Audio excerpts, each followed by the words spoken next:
تو اسامہ بھائی آپ کی طرف آنا چاہوں گا کہ جب میں تعلیمات پڑھتا ہوں دین اسلام کے حوالے سے تو مجھے سمجھ آتی ہے کہ رذیل شیطان اس وقت سب سے زیادہ خوش ہوتا ہے اپنے چیلوں کو لے کر، ان کی حرکات پر اور ان کی ایسی نامراد حرکتوں کو لے کر، جب وہ کسی میاں بیوی میں جدائی ڈلواتے ہیں۔ اس کی تمام خوشیوں سے بڑی خوشی کا وقت وہ ہوتا ہے۔ تو کہیں ایسا تو نہیں ہے کہ ہم بھی اس سلسلے میں سپورٹیو کردار ادا کر رہے ہوتے ہیں اپنے معمولات میں؟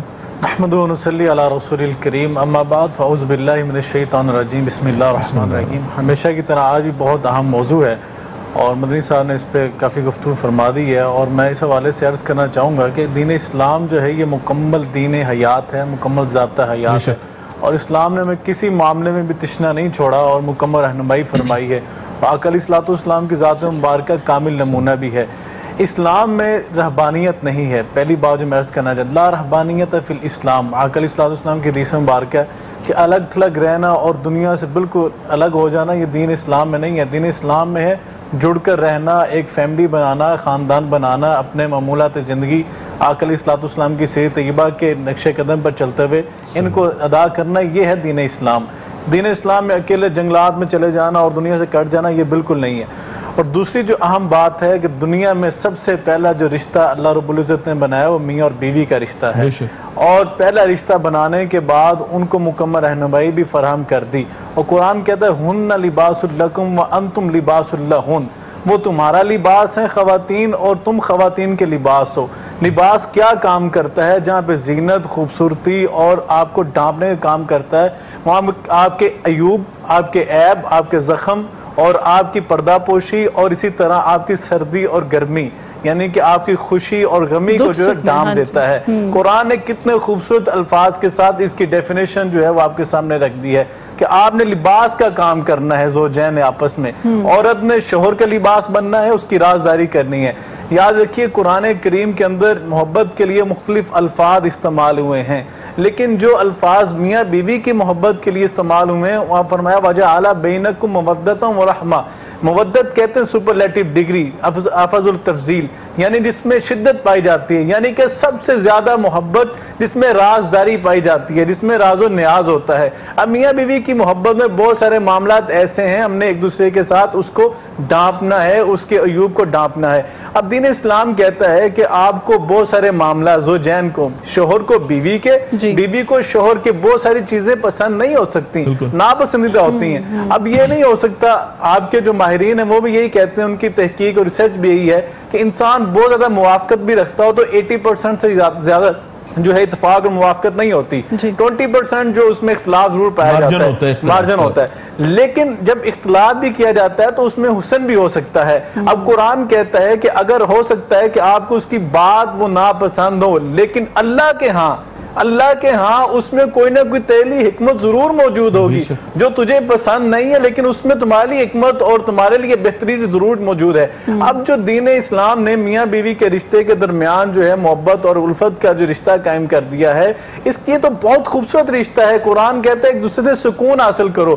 اب اگر گھر کے اندر سکون نہیں ہے، جس طرح آپ نے بات کی رذیل شیطان کی، وہ جب سارا دن ابلیس بیٹھ کر خبریں لیتا ہے کہ میرے چیلے کہاں پہ گئے، انہوں نے کیا کارنامے سر انجام دیے، اسے سب سے زیادہ خوشی اس بات کی ہوتی ہے کہ اس نے آج کسی میاں اور بیوی کے درمیان لڑائی ڈلوائی ہے، فساد ڈلوایا ہے۔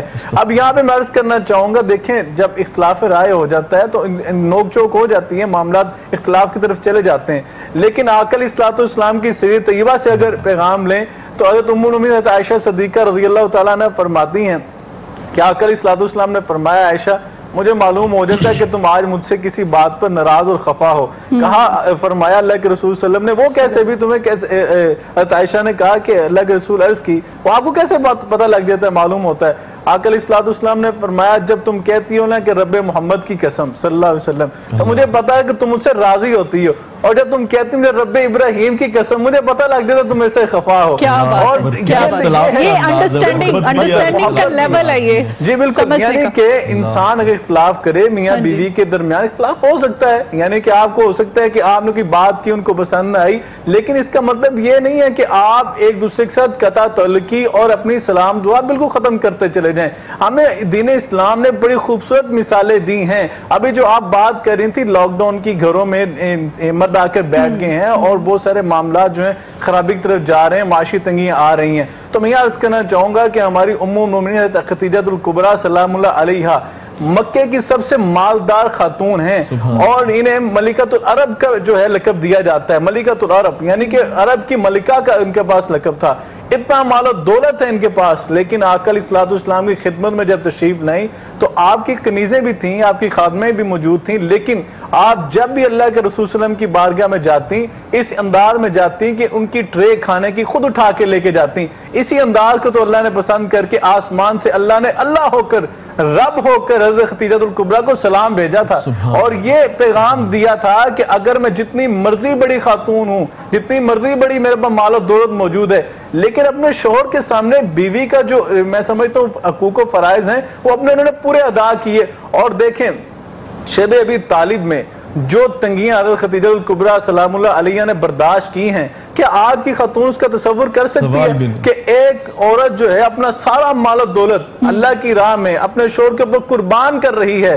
اور حضرت خدیجہ الکبریٰ نے دیکھی تنگیاں تھیں، لیکن مجال ہے کہ کبھی آپ کی زبان سے حرف شکایت بھی آیا ہو. آج کی خواتین ان کے لیے رول ماڈل یہ فینٹیسی ورلڈ نہیں ہے. آج کی خواتین کے لیے رول ماڈل اگر ہیں تو وہ امہات المؤمنین ہیں، بنات الرسول ہیں، صحابیات ہیں، جنہوں نے تنگی کے اندر رہتے ہوئے حضرت ام المؤمنین حضرت عائشہ صدیقہ رضی اللہ تعالیٰ نے کیا فرماتی ہیں؟ کئی چاند گزر جاتے، کئی مہینے گزر جاتے، ہمارے گھروں میں چولہا نہیں جلا کرتا تھا، لیکن کیا وہاں پہ بھی کبھی شکوہ شکایت تھا؟ کبھی شکوہ شکایت نہیں تھا. قناعت کی زندگی تھی. یاد رکھیے جہاں پہ قناعت کی زندگی ہوتی ہے، وہ کہتے ہیں نا ہمارے بڑے کے چادر دیکھ کے جو ہے پاؤں پھیلانا چاہیے. آج ہمارے جو معاملات خراب ہو رہے ہیں وہ ناجائز ایکسپیکٹیشنز جو ہیں، ناجائز جو ہمارے مطالبات ہیں. ایک بیوی کو پتہ ہے میرے شوہر کی انکم کیا ہے، ایک بیوی کو پتہ ہے میرے شوہر کی تنخواہ کیا ہے، اگر وہ اپنے شوہر کی تنخواہ سے ناجائز مطالبہ کرتی ہے، زیادہ مطالبہ کرتی ہے، وہ گناہ کا ارتکاب کر رہی ہے، وہ اپنے شوہر کو حرام کمانے پہ مجبور کر رہی ہے. اور اسی طرح ہمیں اپنی ناجائز جو خواہشات ان کو ترک کرنا ہوگا، انہیں چھوڑنا ہوگا. اگر آج ہم چاہتے ہیں، کیونکہ آج ہمارے اوپر یلغار ہے، ہمارا اسلام کا معاشرتی سسٹم، خاندانی نظام، خاندانی سسٹم یہ اتنا مضبوط اور اتنا خوبصورت ہے کہ اس کی وجہ سے ہم بہت سارے مسائل سے بچے ہوئے ہیں. آج یورپ جو اضطراب کا شکار ہے، بے چینی کا شکار ہے، اس کی مین وجہ، مین فیکٹر یہی ہے کہ وہاں پہ خاندانی نظام تباہ ہو چکا ہے. وہاں پہ پیدا ہونے والے بچوں کو معلوم نہیں ہے میرا باپ کون ہے. وہ پھر ذہنی کیفیت کے اندر ایسا چلا جاتا ہے، وہ معاشرے سے انتقام لینا چاہتا ہے. پھر وہاں کی جیلیں بھری ہوئی ہیں انتقامی لوگوں سے، انتقام لیتے ہیں وہ لوگ. یعنی کہ جب انہیں پتہ ہے میرا باپ نہیں ہے، میری پہچان نہیں ہے، میرا کوئی معاشرے میں مقام نہیں ہے، تو آج اگر ہم چاہتے ہیں کہ معاشرہ ہمارا کامیاب رہے، ہمارا یونٹ فیملی سسٹم جو ہے یہ کامیاب رہے. دیکھیں اسلام نے بہت ساری چیزیں ہم آگے جا کے بیان کریں گے کہ ہمیں جو ہے ہم کیونکہ ہندوستان سے مائگریٹ ہو کے آئے ہیں، ہم بہت زور دیتے ہیں کئی دفعہ جی جوائنٹ فیملی سسٹم ہونا چاہیے. جوائنٹ فیملی سسٹم کے اوپر بھی دین نے تعلیمات دیے ہیں، اور حضرت فاطمہ الزہرا سلام اللہ علیہا کے لیے اللہ کے رسول نے اللہ گھر کا مطالبہ کیا تھا. اس پہ ہم ضرور بات کریں گے بریک کے بعد. اس پہ یقیناً آپ جانیں گے کہ دین اسلام کی کیا احکامات ہیں، کیا کہا جاتا ہے، گھر بسانے کے لیے کیا تعلیمات دے رہا ہے. ہمیں اس کے اوپر سب کو نظر رکھنی چاہیے.